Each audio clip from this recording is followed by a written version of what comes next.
नमस्कार मंडळी, मी आहे प्रियांका आणि माझ्या युट्यूब चॅनलवरती तुमच्या सगळ्यांचं स्वागत आहे। सो आज आपण एकदम वेगळी अशी रेसिपी बघणार आहोत। मला शुअर आहे की खूप जणांना ही रेसिपी माहीत नसणार आहे। तर त्याचं नाव आहे मखमल पुरी।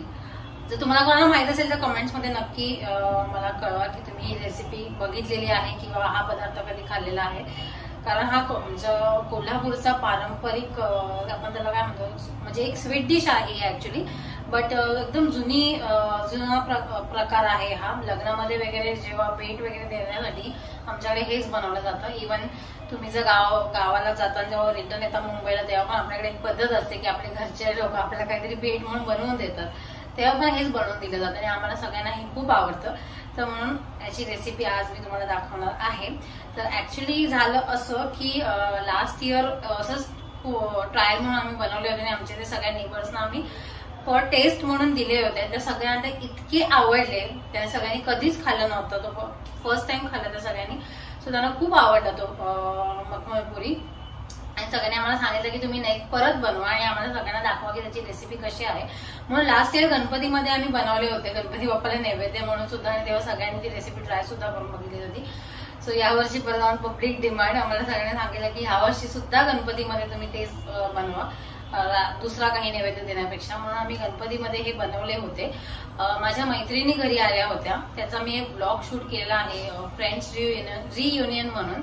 तर मी त्याची लिंक इथे डोक्यावरती देईनच, तर तो ब्लॉग बघा, त्याच्यानंतर तुम्हाला ग्लिम्स नक्की दिसतील त्याच्या। तर त्या दिवशी आम्ही हे बनवलं ऍक्च्युली, बट त्या ब्लॉग मध्ये मी इन्क्लूड नाही केलं कारण तो खूप मोठा झाला असता। सो ती रेसिपी मी आज फक्त तुम्हाला सेपरेटली दाखवणार आहे आणि आय होप तुम्हाला ही रेसिपी नक्की आवडेल। व्हिडिओ शेवटपर्यंत नक्की बघा, कमेंट्स करा तुम्हाला कसं वाटतं ते, आणि व्हिडिओ आवडल्यास चॅनलला लाईक करायला, शेअर करायला आणि सबस्क्राईब करायला अजिबात विसरू नका। सोबत जे बेल आयकॉन असतं ते सुद्धा प्रेस करा, म्हणजे आमचे छान छान व्हिडिओचे अपडेट नेहमी तुमच्याकडे येत राहतील आणि तुमचा सपोर्ट जो आता तुम्ही करताय तो सुद्धा नेहमी असंच राहू दे। आता आपण डिरेक्टली रेसिपीकडे वळूया, चला तर मग। तर आता मी तुम्हाला साहित्य दाखवते आहे। इथे आपण घेतला आहे मैदा 1 किलो। आम्ही 1 किलोच्या मखमलपुरी बनवणार आहोत म्हणून त्याप्रमाणे 1 किलो मैदा घेतला आहे आणि तो आपण आता मळून घेणार आहे। तर त्याच्यासाठी आपल्याला लागणार आहे ऑब्व्हियसली पाणी। त्यानंतर इथे हा फूड कलर आहे जो आम्ही थोडासा पाण्यामध्ये मिक्स केलेला आहे आणि हा फूड कलर ऑरेंज आहे।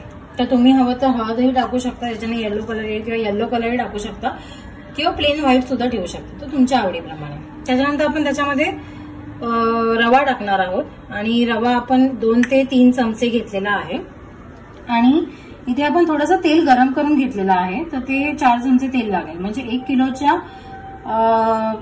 हिशोबाने प्रमाण मी तुम्हाला सगळं सांगितलेलं आहे। आणि आपल्याला चवीपुरता मीठ हवं, तर आम्ही जनरली 1 चमचा टाकणार आहोत। तुम्ही चपातीच्या पिठात जसं टाकता तसं टाकू शकता। त्याच्यानंतर आपल्याला सेकंड मेन इन्ग्रेडियंट असणार आहे साखरेचा पाक। तर एवढ्या क्वांटिटीसाठी आपल्याला 1 किलो साखरेचा पाक बनवून घ्यायचा आहे। तर ते पाक पुढे बनवताना मी तुम्हाला व्हिडिओमध्ये दाखवेनच। आणि त्याच्यानंतर आपल्याला त्याच्यावरती जे साहित्य लागणार आहे स्प्रिंकल करायला, डेकोरेट करायला, म्हणजे तुम्हाला एंडला जेव्हा तुम्ही ती बघाल मखमलपुरी कशी दिसते तेव्हा तुम्हाला आयडिया येईल। त्यासाठी आम्ही घेतलेले आहे ते भाजलेले तीळ आहेत। नंतर हे साधारणपणे पाव किलो खोबरं आहे, सुकं खोबरं किसून घेतलेलं आहे, आणि हे आहेत खसखस। तर आता आम्ही हे सगळं थोडं थोडं भाजून घेणार आहोत, रोस्ट करून घेणार आहोत। तीळ ऑलरेडी आम्ही भाजून ठेवलेले आहेत थोडेसे रोस्ट करून। आता थोडं खोबरं आणि हे सुद्धा थोडंसं रोस्ट करून घेणार आणि मग ते वरून आपल्याला त्याच्यावरती स्प्रिंकल करायचं आहे। तर तुम्ही पुढची प्रोसेस पूर्ण बघाल तसं तुम्हाला आयडिया येईलच। तर इथे आम्ही मैदा असं चाळून घेतो नेहमी, कारण तर त्याच्यामध्ये काही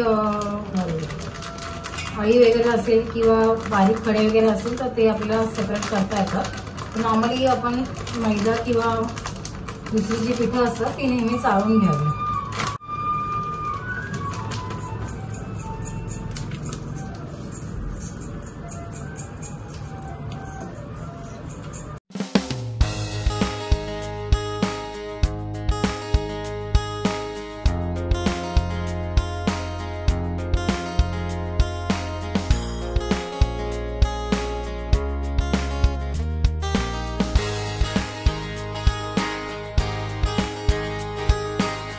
इथे पीठ मिळून झालेलं आहे आणि तुम्हाला असंच हे थोडंसं घट्टसरच मळायचं आहे.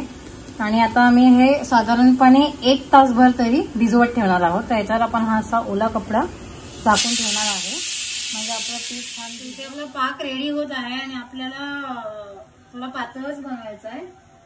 थोडासा 1 तारी झाला तरी बस झाला, 1 तारी पाक हवा. आणि हे खोबरं आपण इथे थोडंसं गरम करून घेतलेलं आहे. एकदम कमी रोस्ट करून घ्या, असे म्हणजे ते असं कुरकुरीत क्रिस्पी झालं पाहिजे, बस तेवढंच रोस्ट करायचं आहे. आणि इथे तीळ आणि खसखस पण थोडेसे रोस्ट करून घेतलेले आहेत.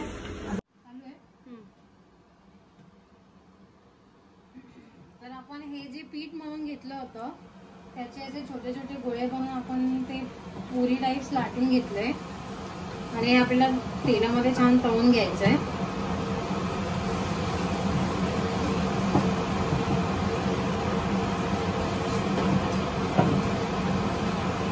मैद्याचं पीठ एकदम पातळ नका मळू, नाही तर मग लाटायला जमणार नाही. तर थोडं घट्टसरच पीठ मळा.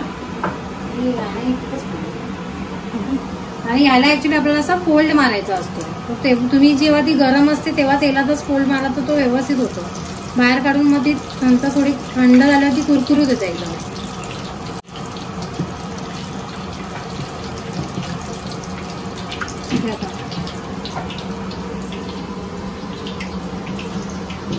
तो या अशा आपण फोल्ड मारून घेऊन ठेवून द्यायच्या आणि त्याच्यानंतर पुढची प्रोसेस आहे ती व्हिडिओमध्ये पुढे तुम्हाला कळेल.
आमच्या इथे पुऱ्या तळून झालेल्या आहेत आणि त्याची पुढची प्रोसेस आहे. इथे आम्ही साखरेचा पाक केलेला आहे.